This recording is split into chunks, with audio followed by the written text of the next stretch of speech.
Jadi naik menjadi 4, 1 sudah meninggal kemarin, Ya. 3 sedang dirawat dan dikatakan positif yang 3. Yang 1 namanya Sahala Sianturi, umurnya 75 tahun, Ya. berasal dari perdagangan. Sekarang sedang dirawat di rumah sakit perdagangan dan mempunyai penyakit komplikasi juga, usianya sudah tua. Dan Ya. ini juga dikatakan positif, sudah dites oleh rapid test dan lab ronsen dan sudah dicek, begitu juga dokter radiologi, termasuk juga dokter laboratorium dan dokter paru. Jadi ini dikatakan positif. Terus ada lagi satu lagi, yaitu Duanta Sinaga. Ini mantunya almarhum. Ya. Usianya 37 tahun. Kebetulan dia tinggal di Perum Mandiri Karanganyar. Ini mantunya almarhum. Jadi dia juga dikatakan positif. Sekarang sedang kami jemput agar dibawa ke rumah sakit untuk dirawat juga di rumah sakit perdagangan. Dari hasil pengetesan kita kemarin, dari sampel yang kita periksa di rumah almarhum, itu ada 70 sampelnya. 1 dikatakan positif, yaitu mantunya ini. 1 dikatakan positif. Satu lagi adalah namanya Asima Siadari. Asima Siadari ini berasal dari Aiknatolu, tapi karena dirujuk dari rumah sakit perdagangan, sehingga dirawat sudah 3 hari di rumah sakit perdagangan ini juga sudah dikatakan positif. Karena apa? Sudah kita periksa baik lab, termasuk rapid test, termasuk ronsen, dan sudah juga dirawat oleh dokter ini dikatakan positif. Jadi inilah perkembangan untuk Kabupaten Simalungun. Kami tetap memberikan yang terbaik dan seluruh pasien-pasien ini kami usahakan untuk dirawat di rumah sakit perdagangan, dan kami sudah siap, termasuk tim medisnya juga, dokter spesialis, penunjang, para perawat, termasuk direktur, kepala dinas kesehatan. Kami sudah siap, tim gugus, untuk memberikan pelayanan di tengah-tengah masyarakat Kabupaten Simalungun. Langkah-langkah yang kami ambil, khususnya siang ini nanti jam 4 sore, kami akan terjun langsung ke perdagangan di daerah, yaitu tempatnya Pak Sahala ini.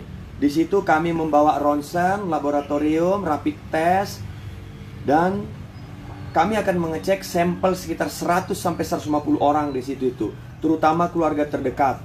Nanti dari situ kita lihat apakah masih ada yang dikatakan nanti positif. Itu langkah yang kami lakukan. Langkah kedua, besok kami juga ke Karangsari. Mungkin pagi jam-jam 11 ke Karangsari. Karena di sana lebih banyak jumlahnya, di sana mungkin nanti akan kami cek juga sekitar 200 menjadi sampel juga. Sama dengan ini, kita lihat apakah ada yang kena di sekitar itu. Kami mengharap dengan tindakan yang kami lakukan ini semakin ketahuan dan semakin cepat penanganan. Kalau cepat penanganan, tentu otomatis virus ini tidak semakin berkembang, karena kita sudah tahu langsung kita putus satu-satu. Di desa ini kita putus, desa ini kita putus. Yang ketiga, saya sudah menghubungin tadi barusan Pak Camat, khususnya di perdagangan. Pak Camat, Kapolsek dan Ramil, Kepala Puskesmas.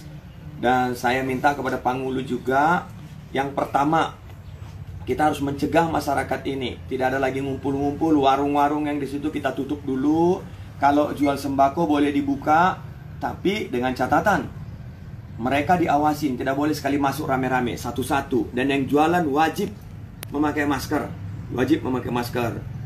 Setelah itu nanti kita lihat masyarakat yang datang, kita akan lihat dulu kemana tujuannya.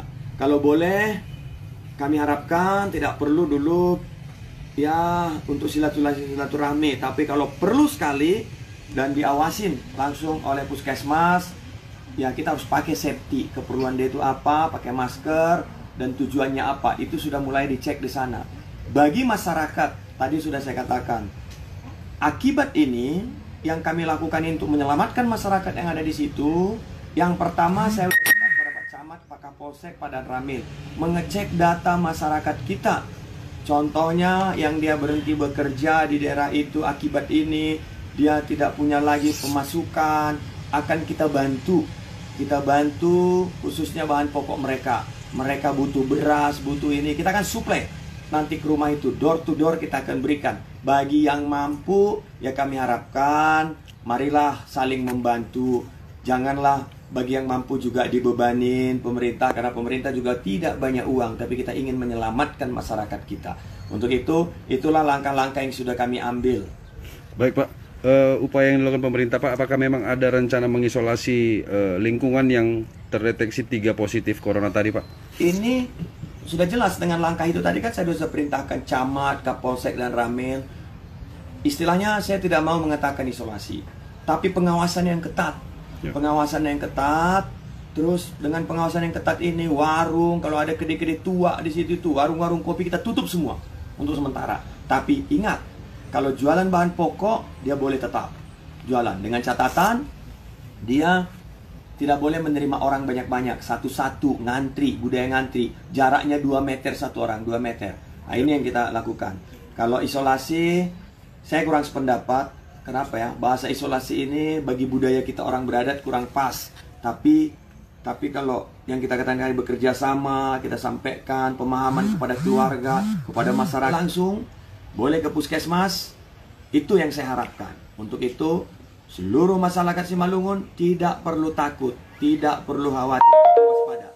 Kami sebagai pemerintah, saya sebagai bupati, dan diwakilin, ada wakil saya juga, tim gugus ini, ada Kapolres, ada Dandim, Kepala Dinas Kesehatan, ada Pak Sekda, seluruh jajaran pemerintah. Kami siap di belakang masyarakat untuk memberikan yang terbaik kepada masyarakat Simalungun. Oke Pak.